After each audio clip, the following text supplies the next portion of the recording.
I have no cool music, I'm sorry.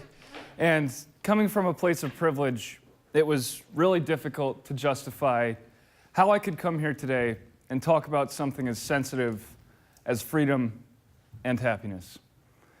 But you can't say no to a TED Talk, and I truly believe this is an important conversation to have. So why am I here? Well, I guess you could say it was a collection of fortunate circumstances. So why am I here? I'm here because I've learned that circumstances are far from universal, especially when it comes to freedom and happiness. So why am I here? I'm here because I believe we have an opportunity. I believe we have an opportunity to use our circumstances to make the world a better place. So why am I here? Concretely, I'm here to have a discussion. And I'm asking for your help in this discussion. If you could please pull out your smartphone and navigate to the URL on top of this slide. It's bit.do/TEDxAlb. And once you're there, you'll find a survey, and the survey is about, you guessed it, freedom and happiness. I'll provide some context to the questions momentarily, and if you bear with me, the purpose of this will become clear. Once again, it's bit.do/TEDxAlb. bit.do/TEDxAlb. All right, so freedom and happiness, right? These really nebulous concepts. So let's try and bring some definition, and we'll start with happiness. I like to think of happiness on a spectrum of time. On one end, you have this instantaneous notion of happiness. And I invite you to think about that in the first survey question. Are you happy right now at TEDxAlbany? Are you happy right now in the moment? And we'll label this positive affect. And then on the other end of the spectrum, you have a collection of life events. Life events like, do you enjoy your job? Do you have compelling relationships? Have you seen the places that you'd like to see? And this collection of life events that I invite you to think about in the second survey question, we'll call life satisfaction. So there you have it, happiness on a spectrum of time. And moving forward, when I talk about happiness, I'll be talking about this in the moment, are you happy right now, as well as this life satisfaction concept of happiness. So there it is. And then there's the other side of this, freedom. So freedom, we've heard about today, is this deeply personal concept, right? Do you have the freedom to make life choices? Do you have freedom of movement? And I invite you to think about these questions in the third and final survey question, how free are you? And after that, please submit the survey. And beyond our personal experience of freedom, freedom is felt in the collective. Freedom is seen in the aggregate. And you can see this in market-oriented freedoms. Freedoms like, does your country freely engage in trade with other countries? Or does a country subject its citizens to excise and undue taxes? And beyond this market-oriented, collective sense of freedom, you have institutional freedoms. Freedoms like, can you freely practice your religion? Or can you freely establish meaningful organizations? So freedom and happiness. Why am I interested? Well, it started when I was about 4. And here's my older brother, ruthlessly and savagely tearing away my freedoms and myself in absolute and complete misery. Since then, I've recovered and lived a generally happy, generally free life. So how do I go from crying 4-year-old to the TED stage talking about freedom and happiness? It started in a class called Econometrics. And econometrics is when statistics and economics come together to confuse and frustrate everyone involved. But the professor of this class, Dr. Scott Trees. Dr. Trees had a knack for making the most mundane, confusing, and boring, easy to understand, and engaging. If that's not someone you want to impress, I don't know who is. And for this class, Dr. Trees wanted us to do one thing. He wanted us to do a study. The study had 2 criteria. He said the study must, 1, include economics, and 2, include data. Now this first element, economics. Economics has undergone a renaissance in the last 15 years. We've gone beyond sitting in lab coats and arguing about the best way to measure GDP or arguing about marginal utility theory. We've started applying economics to truly human things. There are entire fields of study dedicated to the economics of crime, the the economics of poverty, yes, even the economics of sex. Economics in the last 15 years has gotten really, really sexy. And beyond that, we're using economic principles to solve some of the world's most pressing problems. And then the second element of this study, data. As we've seen, data is really, really easy and free to access. So Dr. Trees might not have known this, but he gave us carte blanche freedom to do essentially whatever we wanted in this study. And I had no idea. I had no idea what I could do, what topic I could pick, what data I could use to impress this guy.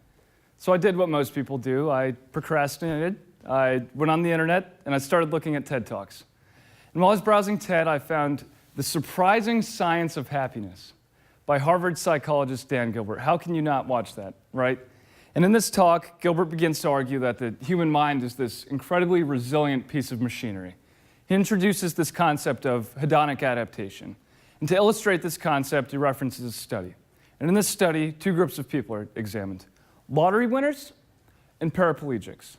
And what this study found is that approximately 1 year after either winning the lottery or becoming paraplegic, these two groups returned to about the same level of happiness. Hedonic adaptation, in other words, the big things that happen to us might not really be that big. And then Gilbert goes on, he gives a great talk, and he drops this nugget. When our ambition is unbounded, it leads us to lie, to cheat, to steal, to hurt others, and to sacrifice things of real value.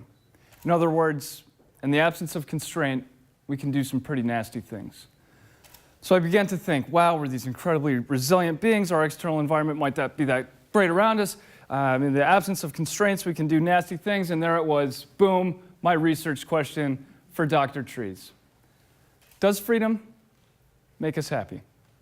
So to answer this question, I looked at data from a variety of sources from over 150 different countries, considering all of those freedoms we discussed earlier, those intimately personal freedoms, as well as those market-oriented and institutional freedoms. So what did the data suggest? Well, countries with more freedom to make life choices, for instance, generally had happier people. Countries with more free property rights, you guessed it, generally had happier people.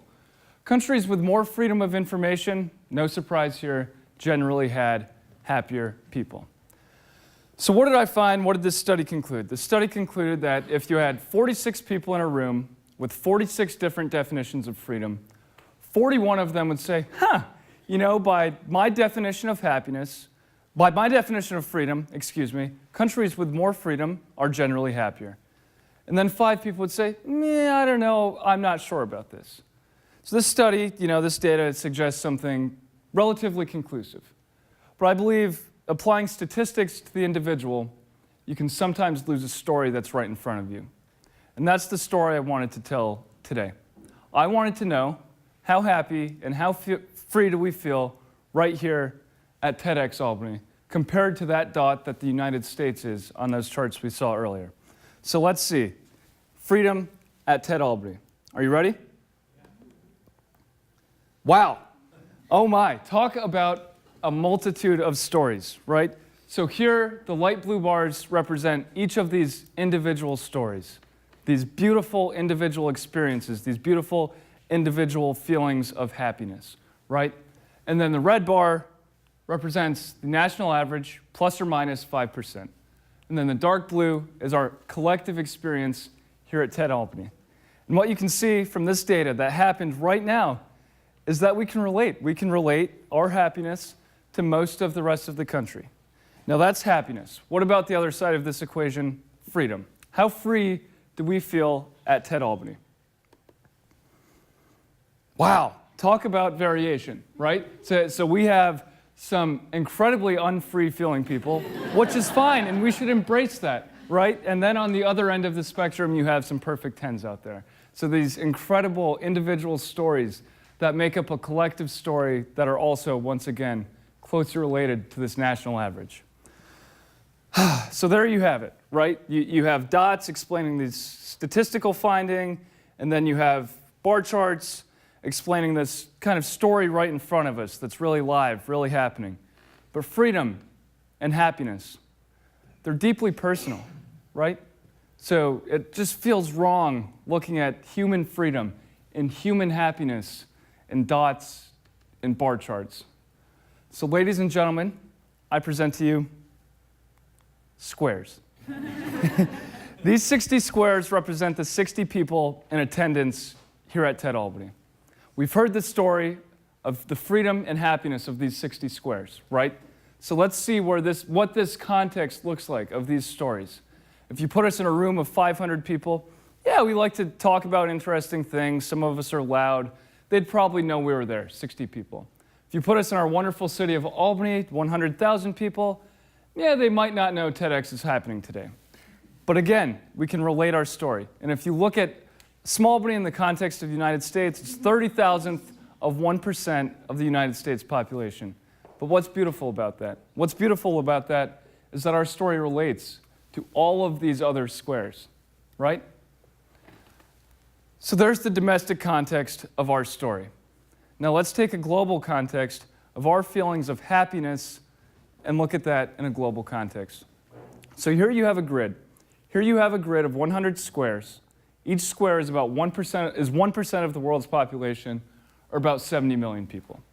Here you have the United States, 320 million of the most happy people in the world on average. Like we saw, the individual experience can closely reflect the collective experience. So here we are, one of the happiest countries on earth. About 20% of the world is about as happy as we are. That's great. We share the same feeling of happiness with 20% of the world. 1.3 billion stories similar to ours. But then you have this outer ring.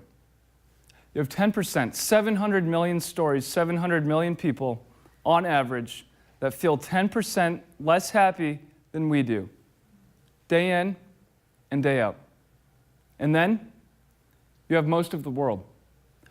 Most of the world, 5 billion people, 5 billion stories, feel 15% less happy than we do every single day. Not even more extreme. You have this 4%. You have 300 million people. 300 million people who are 1/3 less happy than we are. Talk about inequality. So that's our global context of happiness. What about the other side of this equation? Freedom. It's even more extreme. The global distribution of freedom is startling. 1/3 of the world's population, on average, feels 33% less free. Now I remind you, these freedoms are so personal. The freedom of movement, the freedom of personal choice, free markets, free choices, freedom to practice religion, freedom to establish meaningful organizations. These freedoms that are so closely related to our happiness, 1/3 of the world has 1/3 less of these freedoms that we celebrate every day. And to understand the context, to understand the magnitude of this, it's really hard. So I invite you to consider a case study. We'll consider two extreme places. We'll consider two cities within these two extreme places. The United States, one of the most free, happy places in the world, and war-torn Syria. Current state of affairs, one of the most sad, one of the most war-torn, and one of the most unfree places in the world. So to get an idea, we're going to look at Albany. Surprise. Here we are in our city of Albany. Here's the city of Albany, 100,000 people. And here's the Syrian city of Aleppo. Here are 270,000 people that wake up every day, on average, with 1/3 less freedom and 1/3 less happy. But what I'm showing you isn't the population of Aleppo. What I'm showing you is the number of people who are expected to perish in 3 days if they can't receive access to aid. And aid workers, they're not delivering aid to squares. They're delivering aid to real people with real freedoms and real stories. So what can we do about this? We can use our freedom. We can use our freedom of information to start an engaging and important dialogue. We can use our freedom of choice and our free markets to support organizations that are trying to make a difference in the world. And we can take a step back and realize our context in the world, and truly some days how lucky we are. And we can smile.